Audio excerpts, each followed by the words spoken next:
Okay, for this last little video, we're just gonna play around with the sound. I just want to talk a little bit about specifically the Spitfire libraries that we're using, and ways to play with sound just at the very basic level. So we've got our beat that we've been working with. We've got our fill, and back into our beat, right? And what I'm going to do, first of all, is I'm going to set this up to loop. So I'm going to just click and drag in the timeline area so that my timeline selects the whole beat. And I'll show you later on some quicker ways even to do that. I'm going to make sure that my loop button is toggled. So now that's just going to play, right? And now I'm going to go and I'm going to launch the, I'm going to look at the player here. And here's my vintage drums 1975 kit. That's the one we've been using. And for starters, there are a couple of things to note in this little library. This knob is the volume knob. It's also sometimes called expression, and we'll get into that in a later video. It's at 100%, and you'll notice that when we play it, the levels are pretty high. In fact, sometimes you might even see them go into the red. So that's not ideal. It's not a bad idea to bring this down maybe to like 90%. And notice our levels will be just a little bit lower. And we'll talk again about dealing with gain staging and other stuff at a later video. This is a dynamic fader, and I would recommend leaving that at 0 for now. On drums, that will just give you the full dynamic range. And best not to do too much with that right now. There are some times when we might want to use it. And with these Spitfire libraries instruments, when you click this center button, you'll see some parameters that you can adjust with this fader, right? So grit is kind of an interesting one. Let's play it. And if I turn the grit up,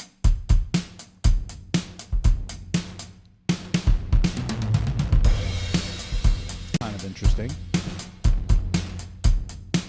And if I go back here, also reverb. Now reverb, you'll see here there's a reverb button, and this is the fader. And then here there's a reverb button that deals with different kinds of reverb that are available for this sound. Now, we're going to talk about reverb later on.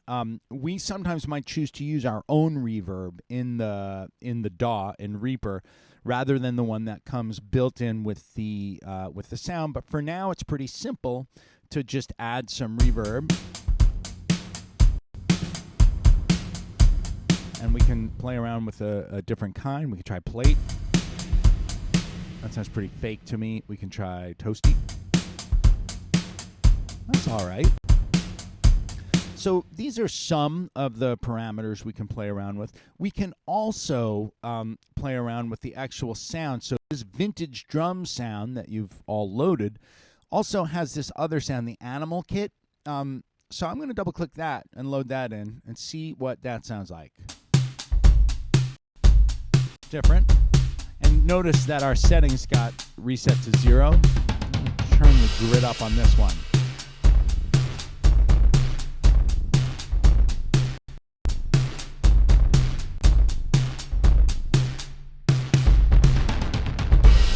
Add some reverb.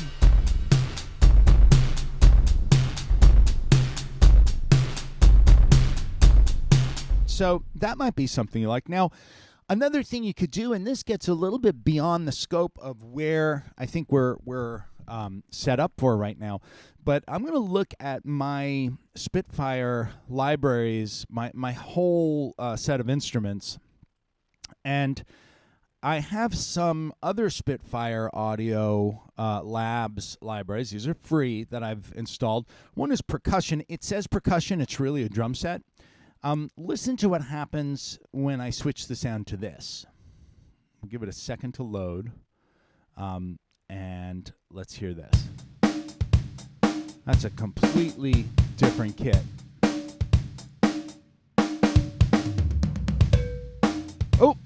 That was funny. That little cowbell. So most of the drums, generally speaking, there's kind of a standard layout for MIDI drums. But in this case, what happened was this note, this cymbal, in this sound, it's in this library, it's a cowbell. So I'd have to just move it to the right note, and now that's going to work out pretty well. Let's listen.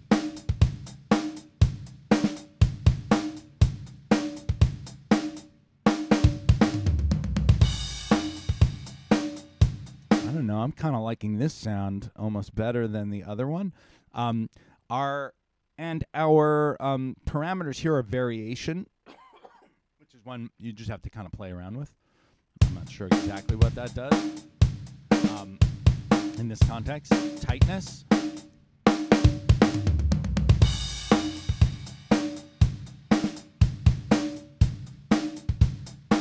Subtle difference. Reverb, and you'll notice there's a short reverb here, which wasn't available for the other ones. That's a pretty cool sound.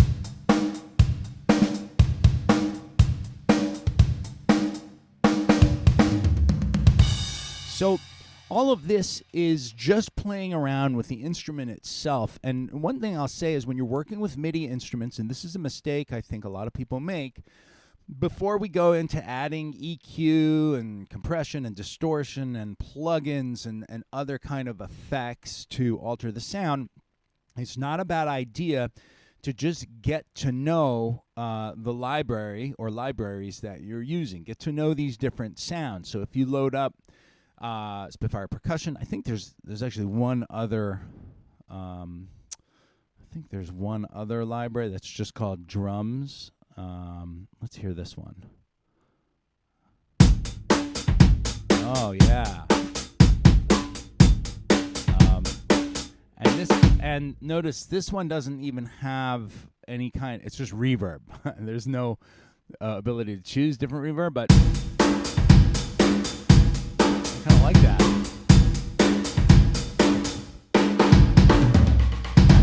Oh, but when it went to that fill again, some of the things, and first of all, you'll notice the new instrument, we're in the red there. That's not great. I can just click that to make it go away, but that means I peaked, so I want to lower this a bit.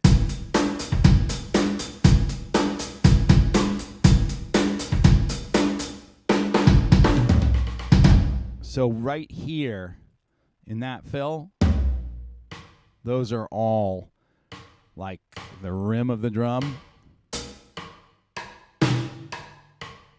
Might just not have the right number of toms, right? Maybe I have to move it up here to work with this one, right? Let's see.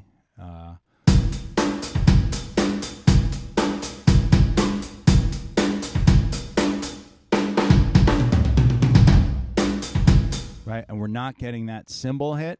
So, again,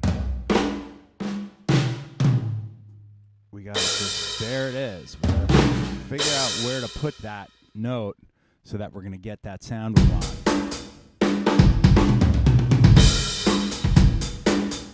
All right, notice we're still kind of peaking out the level. Let's try it here. Click it to make it go away. Right, so now we're not maxing out. Okay. Anyway, that's just a little bit of playing with some of the sounds here with the Spitfire in connection with the drums, and some of the things you have to do when you switch your drum library. You got to move some notes around. Hope that was helpful. I'll see you soon.